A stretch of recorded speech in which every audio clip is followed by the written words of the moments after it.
Whenever we feel lost, whenever we feel down, depressed, worthless, or just a little off, often it is in part because we have lost touch with our purpose, because we are out of touch with the meaning of our existence. Often, when we are not at our best, our life has become more focused on what is wrong with the world, and less focused on what is good in the world, and what there is to look forward to. It's impossible to feel dread when you have a compelling future, a powerful mission or vision in front of you. It's hard to drudge through life when there is meaning attached to your future.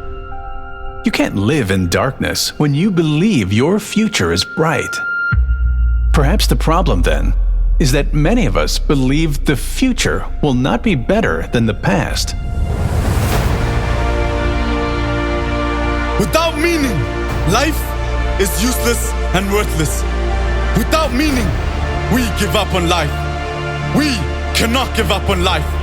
And we cannot give up on our best life. If you have no future vision, you are not living your fullest life.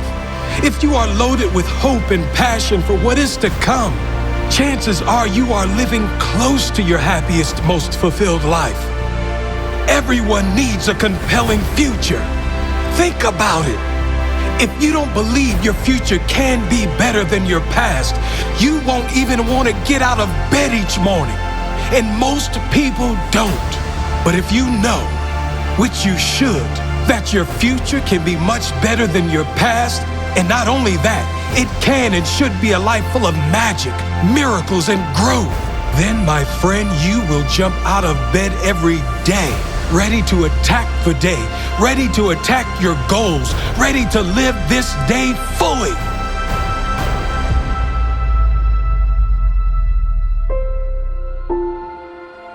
Everything can be taken from a man but one thing, the last of the human freedoms: to choose one's attitude in any given set of circumstances, to choose one's own way.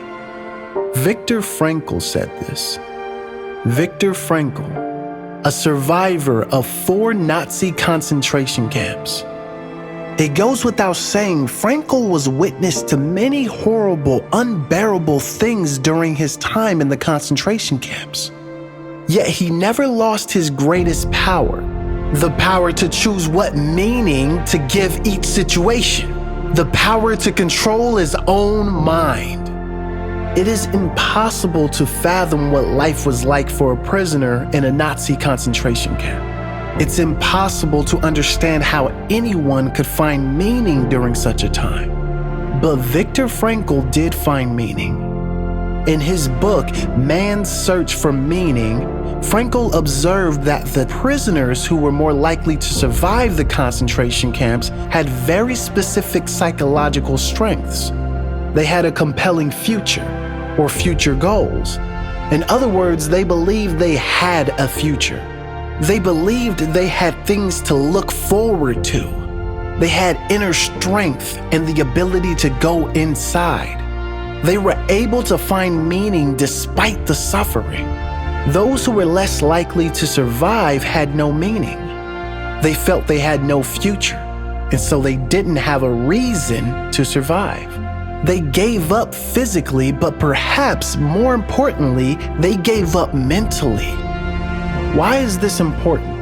None of us are suffering through concentration camps, but many of us are suffering from a lack of meaning. And when we lack meaning and purpose in our lives, we can feel dead inside. Often we are dying inside simply because we lack meaning and a compelling future. It's impossible to live an unhappy life when you are bursting with purpose and meaning.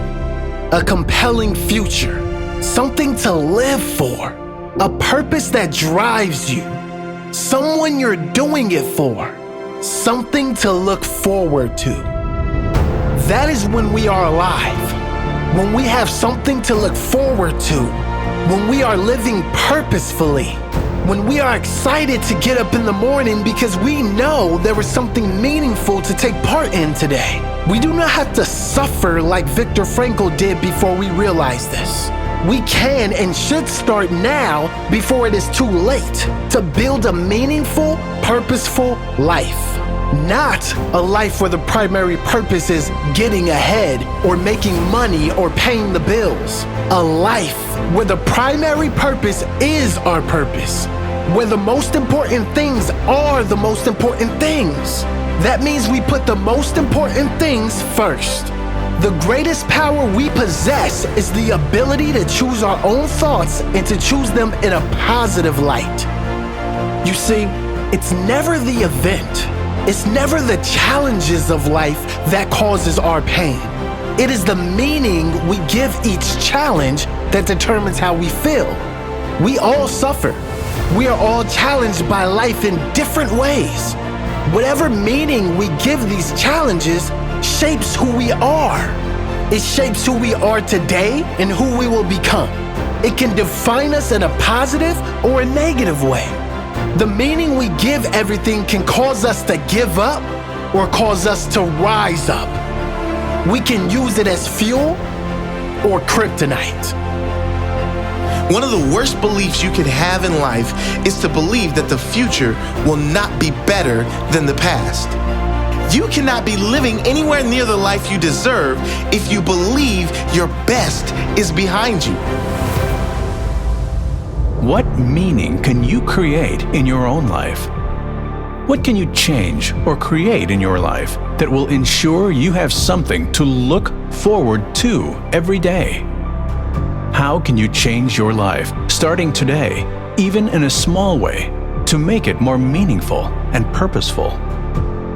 What is your purpose? What is the reason you want a better quality life? Who are you doing it for? So how do we create a life of meaning? We create goals for our future that will excite us. What can you create in your future that will excite you? We fill our lives up with things and people that are important to us. What kind of people do you want to surround yourself with? What do you want to be doing with your time, your work, your spare time? Who do you want to become? We make sure our life is filled with service and presence. Giving to others, being of service fills us with meaning and makes living on this earth a more beautiful, fulfilling time. Ask yourself, how can I serve? Not just in general, but in each moment, in every interaction, with every person. Ask how you can leave that person feeling better about their life than before they came in contact with you. That is living a life of meaning, infecting everyone with your positive presence. Let me leave you with Joseph Campbell, who said, "Life is without meaning. You bring meaning to it. The meaning of life is whatever you ascribe it to be.